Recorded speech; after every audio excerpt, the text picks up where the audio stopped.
एक आदमी के हाथ पर गीला पेंट लग गया और अनजाने में उसने उसे अपने जूते के साइड पर रगड़ दिया। उसी पल एडिडास के क्लासिक 3 धारियों वाले लोगो की नींव पड़ गई। एडिडास की शुरुआत एक बेहद छोटी फैक्ट्री से हुई थी, जहां सिर्फ 2 लोग काम करते थे, छोटा भाई आदि और बड़ा भाई रूडी। आदि अपनी पूरी ताकत जूतों को बेहतर बनाने में लगा देता था। हर छोटे से अपग्रेड के बाद वो खुद 10 किलोमीटर दौड़कर जूतों को टेस्ट करता। उसका सपना था कि एक दिन दुनिया के सबसे बड़े खिलाड़ी उसके बनाए जूते पहनकर चैंपियन बने। वहीं दूसरी तरफ रूडी एक नेचुरल बिजनेस जीनियस था। चाहे सेल्स हो या मैनेजमेंट, सब कुछ उसके लिए आसान था। कुछ ही समय में उसने 200 से ज्यादा जोड़ी जूते बेच डाले। इसके बाद रूडी ने मजदूर रखे, नई मशीनें खरीदी और बड़े पैमाने पर उत्पादन शुरू कर दिया। लेकिन आदि अब भी जूतों से पूरी तरह संतुष्ट नहीं था।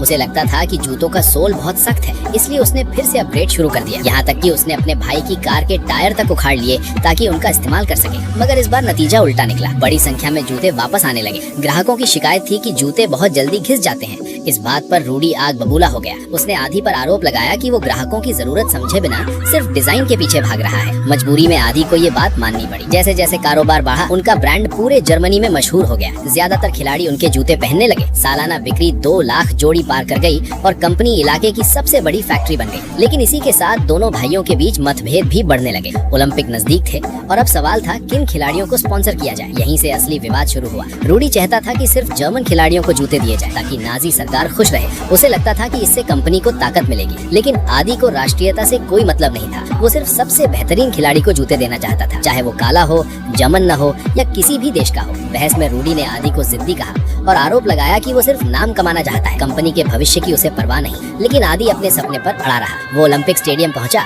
और काले एथलीट जेसी ओवेंस को अपने जूते पहनाकर दिखाए। ओवेंस को जूते तुरंत पसंद आ गए। जब उसे पता चला कि आदि चाहता है कि वो इन्हें प्रतियोगिता में पहने, तो वो और भी उत्साहित हो गया। आखिरकार ओवेंस ने वही जूते पहनकर रेस दौड़ी, वर्ल्ड रिकॉर्ड तोड़ा और वर्ल्ड चैंपियन बन गया। इस तरह आदि का सालों पुराना सपना सच हो गया। दुनिया के सबसे बड़े खिलाड़ी उसके बनाए जूते पहनकर इतिहास रच चुके थे।